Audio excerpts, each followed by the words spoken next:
Hey, this is Bethany with Photographer Overnight. Welcome to the RAW tutorial. Like we talked about earlier, RAW files are much larger files that retain more of the information than a JPEG, and you can change your camera settings to have it shoot in RAW. So when you pull up the files on your computer, they look something like this, so you won't be able to see the images you're working with. But if you have a program like Adobe Bridge, like I have open back here, you'll be able to see the files here. Adobe Bridge came in my CS5 suite of Photoshop. Now to select them all, we're just going to hit Ctrl-A and then double-click to open them up in Adobe Camera Raw. Now with a lot of files, it's going to take a long time to open these up. If you don't have Adobe Bridge, you can still open up these files in Adobe Camera Raw by just double-clicking from your folder here.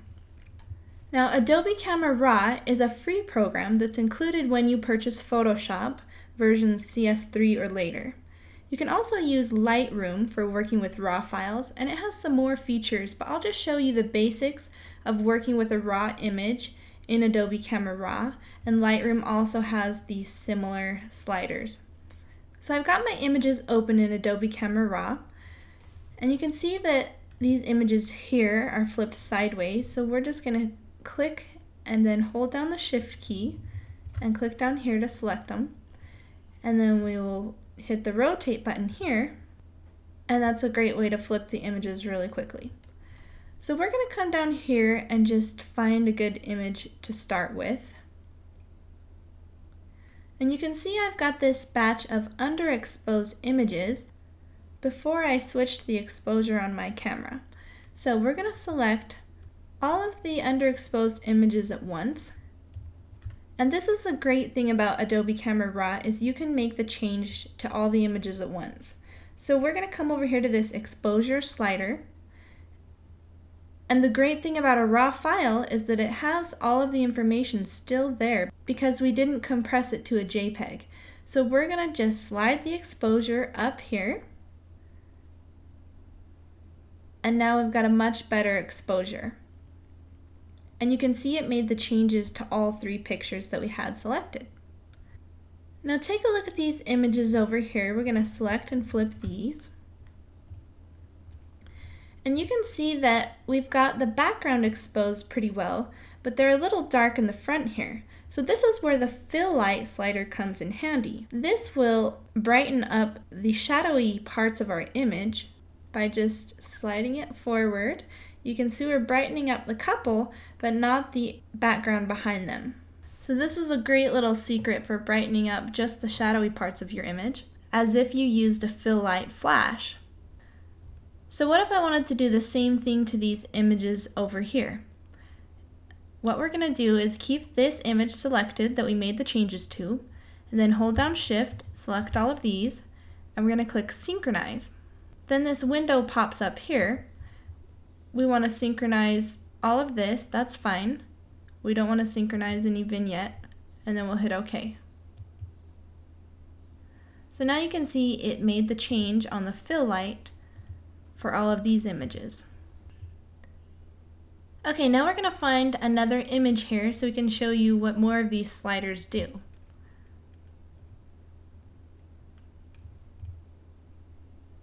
Now I've got an image here where we could definitely use some fill light for the faces. So we're going to raise the slider just a little bit here, but you can see the sky behind them is a little overexposed. And this is where the recovery slider comes in really handy. When you raise the recovery slider, what you're doing is recovering the highlights in the picture that are overexposed. So you can see as we're raising this higher, a lot of the detail of the clouds are coming back in. But you've got to be wary when you're using this recovery slider in that it's also reducing the exposure of her dress here, which can cause it to go a little gray. So we'll bring the recovery slider back around here. Now this picture still looks a little washed out to me, so what you can do is increase the blacks in the picture so that we have a little more contrast. When you raise it higher, you're getting darker blacks. When you put it down lower, you're getting rid of the blacks in the picture. So we're going to put it around here for some contrast. You can also increase contrast here, which increases the highlights and the blacks at the same time. So we're going to leave this one at 0. Now the clarity slider increases the edges and sharpens them. So you can see all the way at the top, we've got a very sharpened edge picture. And then when we bring it down to the bottom, we have a very dreamy, hazy effect. So we're going to just leave this at 0. And then we're going to find another picture to talk about the other sliders here. Okay, I've got a picture here with a lot of blues and greens. So we're going to show you what the vibrance can do to your picture. Moving the vibrance slider up really brings out the colors in your picture.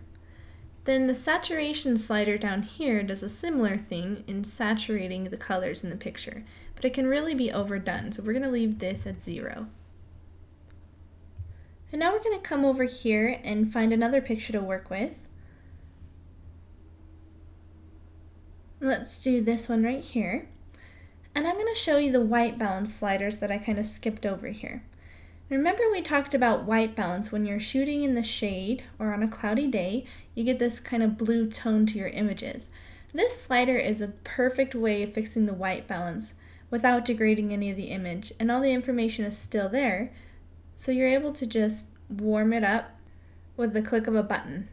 And we'll show you just how warm you can go with the white balance here if you want a more magazine or brown tinted feel. But we're going to come back down and keep it around here. Now if we want to change the white balance for all of the images with this same balance, we're going to click Select All and make sure the picture that's open is the one we just made changes to. Then we're going to click Synchronize, and then we have this window here again. We're going to unclick everything because the only thing we want to synchronize on this picture is the white balance. And then we're going to hit OK.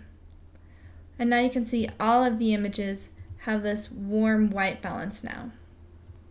And now we're briefly going to go over the other sliders that we have here. Everything that I've just showed you how to do is in this basic tab. Then we've also got a tone curve where you can adjust the highlights, lights, darks, and shadows of your picture.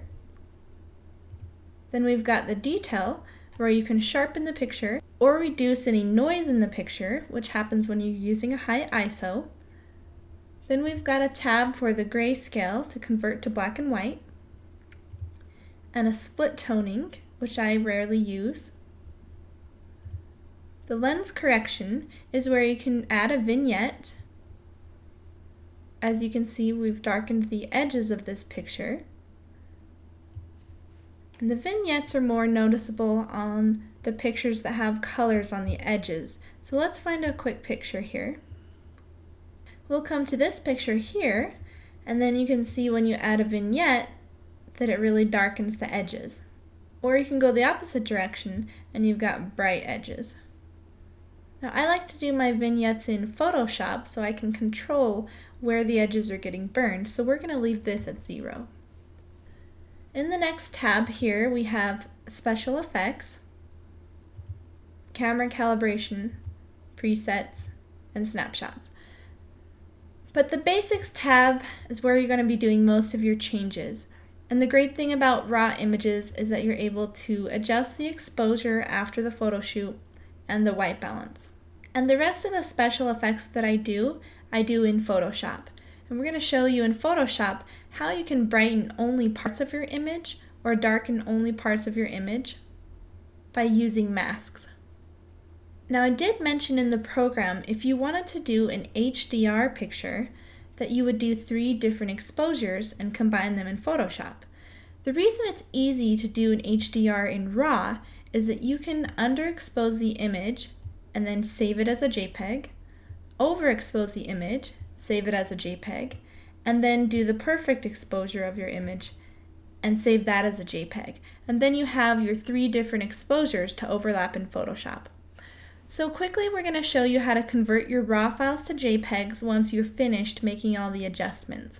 We're going to select all, and then we're going to click Save Images, and then your window pops up here. You can save them in the same location, that's fine because it's a different kind of file. And then down here you can specify if you want it to have a different name, but I'm just leaving it as the same name. And then the file extension will be JPEG, the quality 10 maximum. And then I click Save. And then this will take a while to save all of your RAW files as JPEGs. But let me quickly show you what you'd want to do if you want to edit your RAW image in Photoshop without converting it to a JPEG first. So let's take this image here. We're going to click Open Image, and then it's going to open up our raw image in Photoshop. You can see the extension here, .cr2, means it's a raw image. So we're going to be able to make changes without having to flatten it to a JPEG first. So I just have this vintage action I'm going to run here. The hotkey I created was Shift F4, and now you can see my vintage action running on the bottom right over here.